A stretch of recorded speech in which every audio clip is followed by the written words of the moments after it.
প্রিয় ভিউয়ার্স, আসসালামু আলাইকুম। জ্ঞান, ধৈর্য আর তাকওয়ার এক অনন্য নাম হযরত আলী রাদিয়াল্লাহু তাআলা আনহু। এখন তার কিছু মূল্যবান উক্তি আমি পাঠ করব। অল্প দান করতে কখনো লজ্জিত হবেন না, কারণ অভাবীকে ফিরিয়ে দেওয়া তার চেয়েও বেশি লজ্জার। তুমি জান্নাত চেও না, বরং তুমি দুনিয়াতে এমন কাজ করো যেন জান্নাত তোমাকে চায়। যা তুমি নিজে করো না বা করতে পারো না, তা অন্যকে উপদেশ দিও না। কখনো কারো সামনে নিজের সততা, ভালো হওয়ার কথা বলতে যাবেন না, কেননা তোমার প্রতি যার বিশ্বাস আছে তার কাছে তেমনটির প্রয়োজন নেই, আর তোমার প্রতি যার ভক্তি বিশ্বাস নেই সে তা মেনে নেবে না। সবাইকে ভালোবাসার নিবেদন করো, তবে তাকে সর্বাধিক ভালোবাসো যার অন্তরে তোমার জন্য তোমার চেয়েও অধিক ভালোবাসা বিদ্যমান। তাকে সঙ্গী করো না যে তোমার দোষ মনে রাখে আর গুণ ভুলে যায়। সেই ব্যক্তির পক্ষেই সর্বাধিক সৎকর্ম করা সম্ভব যে ক্রোধ নিয়ন্ত্রণে সক্ষম। মূর্খ লোক সম্পদের জন্য অন্তরের শান্তি বিসর্জন দেয়, আর বুদ্ধিমান ব্যক্তি মনের শান্তির জন্য সম্পদ লুটিয়ে দেয়। সময় ও সম্পদ এমন দুইটি জিনিস যা মানুষের ইচ্ছাধীন নয়। সময় মানুষকে বাধ্য করে, আর সম্পদ অহংকারী করে তোলে। সবসময় ছোট ছোট পাপ কাজগুলো থেকে নিজেকে বাঁচিয়ে রাখো, কেননা মানুষ কখনো পাহাড়ের সাথে হোঁচট খায় না, ছোট পাথরের সাথে খায়।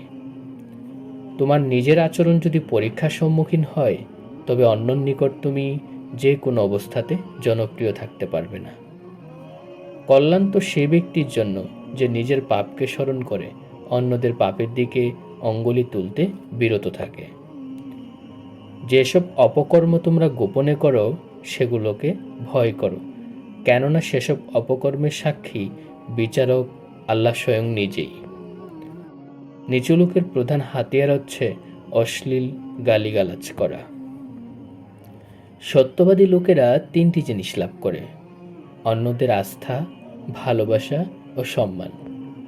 সন্দেহ করার ব্যাপারে সতর্ক হও, কেননা সন্দেহ ইবাদত ধ্বংস করে এবং গুনাহ বৃদ্ধি করে।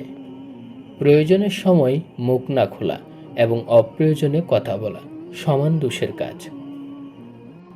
অল্প তুষ্টি এমন একটি সম্পদ যা কখনোই ফুরায় না।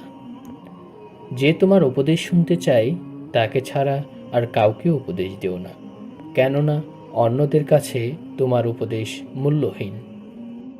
স্বাস্থ্যের চাইতে বড় সম্পদ এবং অল্পে তুষ্টির চাইতে বড় সুখ আর কিছু নেই।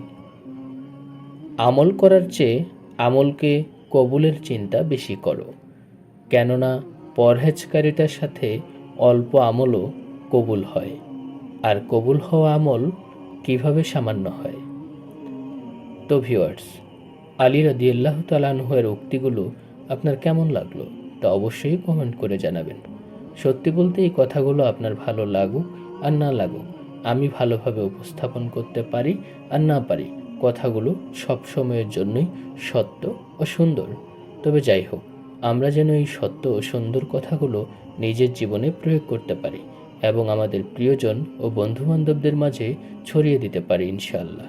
যদি আমার চ্যানেলের নতুন সদস্য হয়ে থাকেন তাহলে সাবস্ক্রাইব করে পাশে থাকবেন এবং ভিডিওতে একটি লাইক দিবেন। এটাকে আমাকে ভিডিও বানাতে দ্বিগুণ উৎসাহিত করে। তো ভালো থাকবেন, সুস্থ থাকবেন। আল্লাহ হাফেজ।